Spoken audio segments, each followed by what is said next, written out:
All right, so you've done it. You've spent countless hours training, tweaking, and just perfecting your AI model. It's brilliant. But now comes the real challenge, right? How do you get that amazing creation off your local machine and out into the world where it can actually make an impact?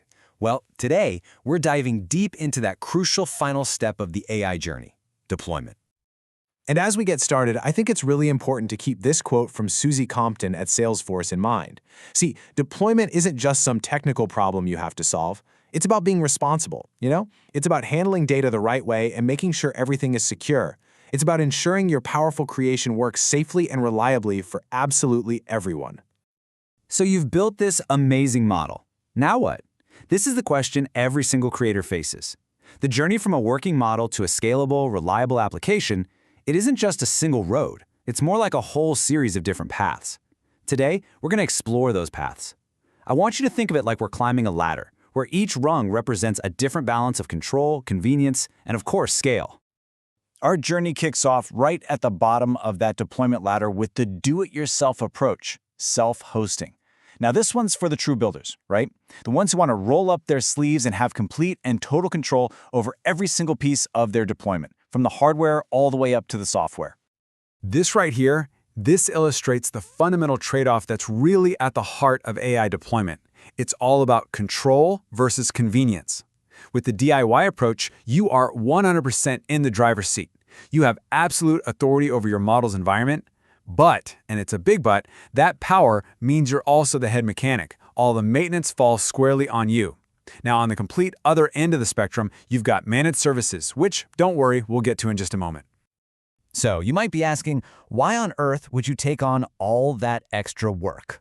Well, the rewards can be huge. You can get unbeatable performance and super low latency, which is absolutely critical for any real-time applications. You get an iron grip on data privacy and security. I mean, nothing leaves your walls unless you say so. And with total control, you can tune your model and its environment to perfection.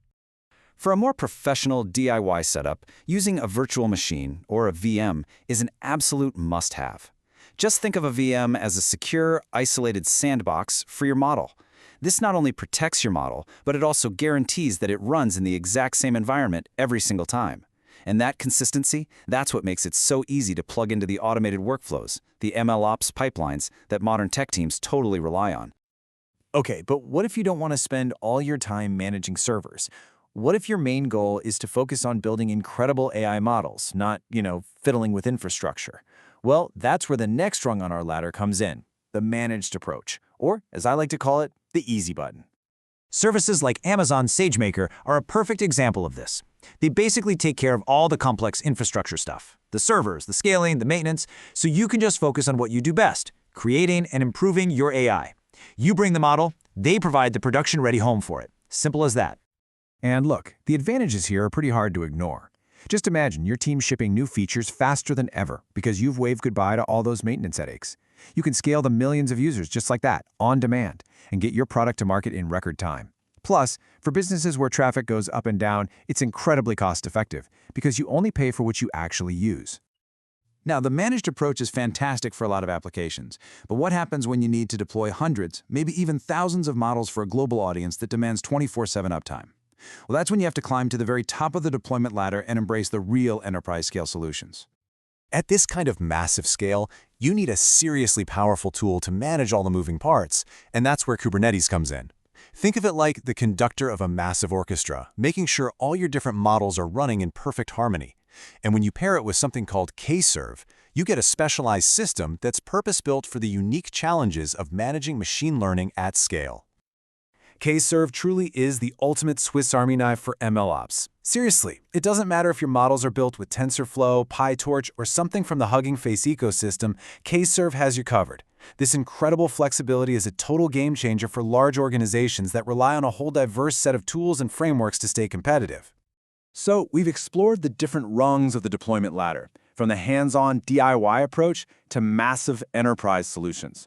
But no matter which path you choose, there's always room for improvement. So the next question is a universal one. How can we make our deployments smarter, faster, and more efficient? This is honestly one of the biggest challenges in AI today, especially with these huge language models. They are incredibly memory hungry. And trying to serve multiple specialized models can cause your cost to just spiral out of control. So, how do you scale your AI without totally breaking the budget? Well, the answer lies in some truly innovative techniques. One of the most exciting of these is LoRa, or low-rank adaptation. Here's the core idea, and it's pretty brilliant. Instead of training and deploying dozens of separate, gigantic models, you start with one large base model. Then, for each specific task, you train a tiny, lightweight adapter model. It's kind of like having one powerful engine and then a whole set of tiny, efficient tuning chips you can just swap in and out in milliseconds. And here's another powerful tool for cost optimization, a feature called inference components. This lets you pack multiple different models onto a single piece of hardware, all served from just one endpoint. It's basically carpooling for your AI models. You all share the ride, you split the cost, and you maximize the efficiency of your expensive GPU resources. It's super smart. And the real-world applications for this are just incredibly impressive. You could use it to power a real-time fraud detection system that has to make decisions in milliseconds. You could A/B test a new model against an old one without doubling your costs. You could even build a SaaS product where every single one of your customers gets their own personalized AI model, all running efficiently on shared, cost-effective infrastructure. All right, we've climbed the whole deployment ladder, from the hands-on control of self-hosting all the way up to the massive scale and efficiency of enterprise solutions. So now let's just take a moment to review these paths to help you choose the one that's actually right for your project. Okay, think of this as your decision-making guide.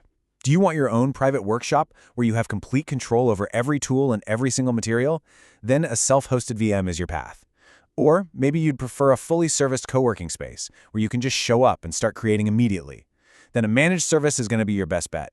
And if you're ready to design and build an entire office park of AI applications, well then Kubernetes and Kserve are the tools you're going to need. And so, we've come full circle, but now you have a roadmap for your AI deployment journey. Your brilliant model is ready to change the world. The only question left is, which path will you take to get it there? The workshop, the co-working space, or the office park? The choice is all yours.